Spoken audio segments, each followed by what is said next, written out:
کو پتہ ہے جب ابرہہ بادشاہ خانہ کعبہ ڈھانے کے لیے آیا تھا کئی 100 ہاتھیوں کو لے کر کے، اس نے مکہ میں سب سے پہلے بڑے بڑے لوگوں کا مال لوٹ لیا اور کئی لوگوں کو قید کیا.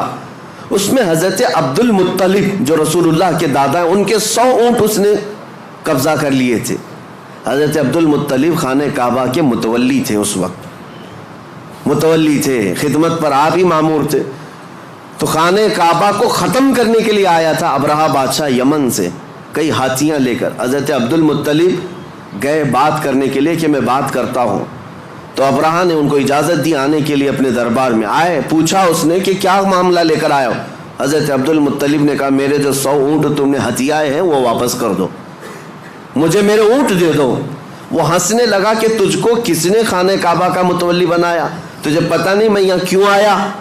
میں آیا ہوں خانہ کعبہ کو ختم کرنے کے لیے اور تم بات کر رہے ہو اپنے اونٹوں کی.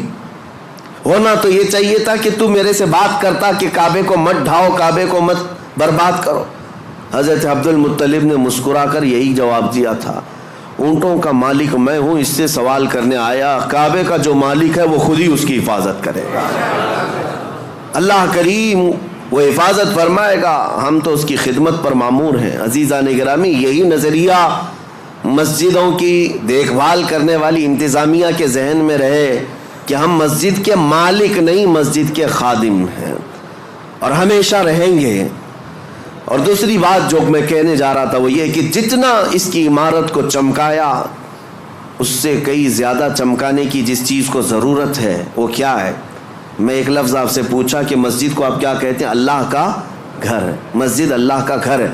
یہاں اگر آپ کے سامنے کوئی غلاظت لا کر کے ڈال دے برداشت کریں گے آپ؟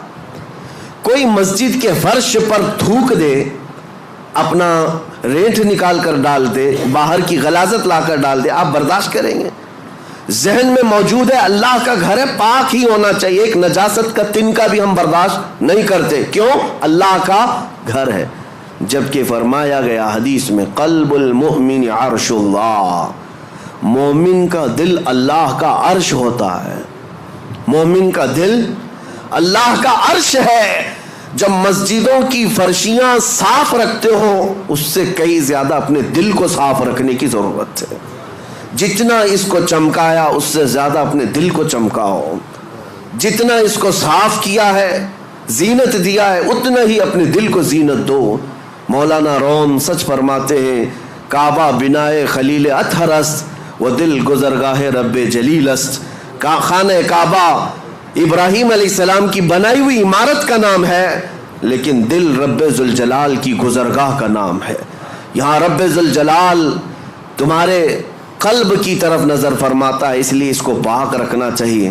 ہم مسجدوں میں غلاظت برداشت نہیں کرتے تو پھر اپنے دل میں گناہوں کی لذت کے خیالات، کبھی وسوسوں کے انبار، کئی خواہشات کی بہت ساری بھیڑ دل میں کیا کیا جمع کر رکھا. جبکہ مومن کے متعلق کہا گیا وہ اللہ کا عرش ہے. اس اللہ کے عرش کو کیا ایسے ناپاک رکھا جا سکتا ہے؟ اس دل کی جتنی صفائی اور پاکی ہوگی اس قدر تم مقامات کو بھی پاتے جاؤ گے. اب آپ کو کیسے پتہ چلے یہ دل پاک ہے یا نہیں؟ اس کی سمپل سی مثال ہے، مسجد میں وضو کرنے کے لیے آتے ہیں، یہ نل لگے ہوئے ہیں وضو کے، ظاہر سی بات ہے اس کی ٹنکی تو کہیں لگی ہوگی، پانی کہیں جمع ہوتا ہوگا، وہیں سے تو نلوں میں آتا ہے. 10-12 نل لگائے ہوں گے وضو کے لیے. نل کھولو، کون سا پانی آتا ہے؟ جو ٹنکی میں ہوگا وہی آئے گا.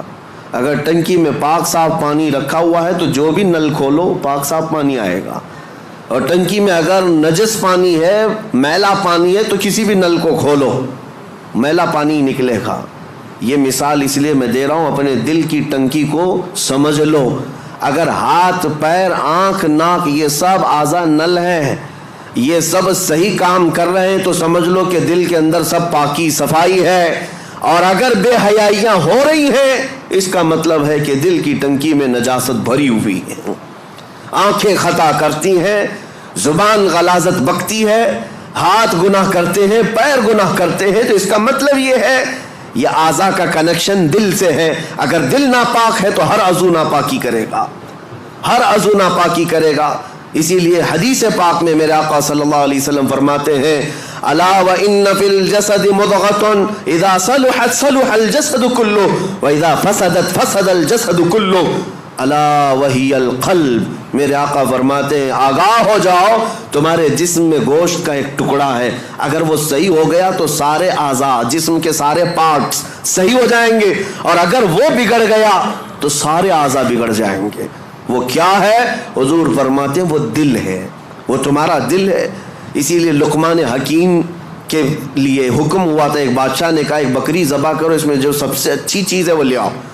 آپ نے ذبح کیا اور دل لے جا کر بادشاہ کے پاس رکھا، کہا پورے جسم میں سب سے اچھی چیز یہ ہے. بادشاہ نے دوسرے دن ایک بکری دی اور کہا سب سے بری چیز نکال کر لاؤ.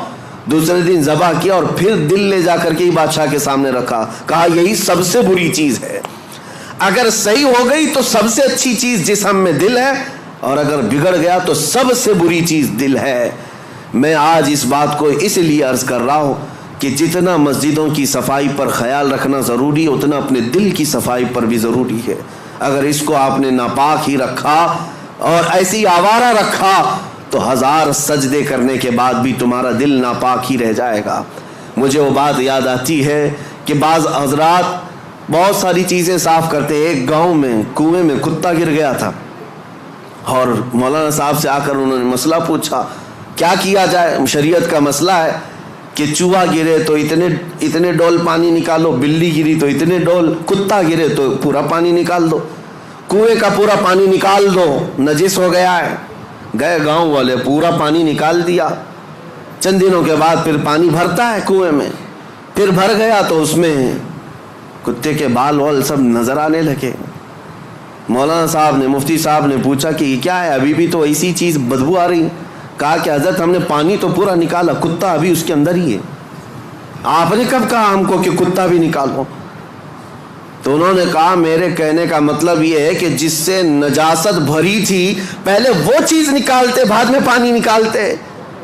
بات ایسی ہے کہ ہم اپنے اعضاء کو سنوارنے میں تو لگے ہیں. تم اپنے ہاتھ پیر آنکھ اور ناک اور زبان کو سنوار تو لیتے ہو، لیکن دلوں کے اندر جو نجاست کا کتا مرا ہوا ہے اس کتے کو جب تک نکالا نہ جائے گا بدبو ہمارے اعضاء سے آتی رہے گی. اس لیے میرے عزیزوں سب سے پہلے اپنے دلوں کی صفائی. مجھے ایک بات یاد آتی ہے، اللہ کریم جب موقع دے میں اس مسجد کی جھاڑو بھی لگانے پر فخر محسوس کروں. اسی نہیں کسی بھی مسجد کی، اللہ کریم اس سے مقامات بلند عطا فرماتا ہے. آپ آتے ہیں مسجد میں نماز پڑھنے کے بعد، کوئی یہاں پر خادم کہاں ہے، امام کہاں ہے، مؤذن کہاں ہے، ان کو چلاتے مت بیٹھو. اگر کچرا دکھا تو سب سے پہلے بڑھ کر کے اٹھاؤ اور خود صاف کرو، اس حصے میں تم بھی شامل ہو جاؤ. یہ نہیں کہ یہاں آ کر کے فلاں کہاں ہے، تنخواہ کیوں لیتا ہے، یہ صفائی کیوں نہیں رکھتا. تم آرڈر دینے والے نہیں ہو، وہ اللہ کریم کے گھر کی عبادت اور خدمت میں لگا ہوا ہے. مصر کے بڑے بزرگ شیخ متولی شعراوی رحمۃ اللہ علیہ، جنہوں نے پورے قرآن کی تفسیر لکھی ہے اور عرفات کے میدان میں ان کو خصوصی خطاب کے لیے لایا گیا تھا. پورے عرب کے سب سے بڑے عالم دین، اللہ کے ولی، جن کے متعلق میں آپ کو بتاؤں، وہ اتنے بڑے مفسر کہ ہزاروں علماء ان کے شاگرد ہیں. ان کا ڈرائیور وہ خود کہتا ہے کہ روزانہ رات کے 12 بجے کار لے کر اپنے گھر سے نکلتے، میں ہوتا ساتھ میں حضرت ہوتے، تقریباً 70 سال کی عمر ہے، اور مسجد چلے جاتے. مسجد سیدہ نفیسہ، مسجد امام حسین، کئی مسجدیں ان کی خاص تھی. رات کو جاتے اور ڈرائیور سے کہتے دروازہ کھلوا کر اندر چلے جاتے، یہ باہر ویٹ کرتا رہتا. گھنٹہ 2 گھنٹے کے بعد آتے. ظاہر سی بات اللہ والے نماز پڑھ رہے ہوں گے، تہجد یا عبادت میں مصروف. برسوں یہ سلسلہ چلتا رہا. میرے عزیزوں ان کے انتقال کے بعد یہ پتہ چلا، مسجد کے ایک خادم نے، جو مسجد ہے سیدہ نفیسہ میں یا کوئی ایک مسجد میں، خادم نے ڈرائیور سے ملاقات کی اور کہا کتنا اچھا وہ زمانہ تھا جب وہ آتے تھے حضرت نماز کے لیے. یہ ڈرائیور کہنے لگا کہ میں 2 گھنٹے باہر انتظار کرتا تھا، حضرت کا وصال ہو گیا. کیسی عبادت کرتے تھے مسجد میں جا کر، تم تو اندر رہتے تھے، تم خادم ہو، کبھی دیکھا میرے حضرت کو؟ وہ خادم رونے لگا اور کہا ڈرائیور سے، وہ راز تھا میں بتا نہیں سکتا، لیکن اب ان کا انتقال ہوا، میں بتاتا ہوں.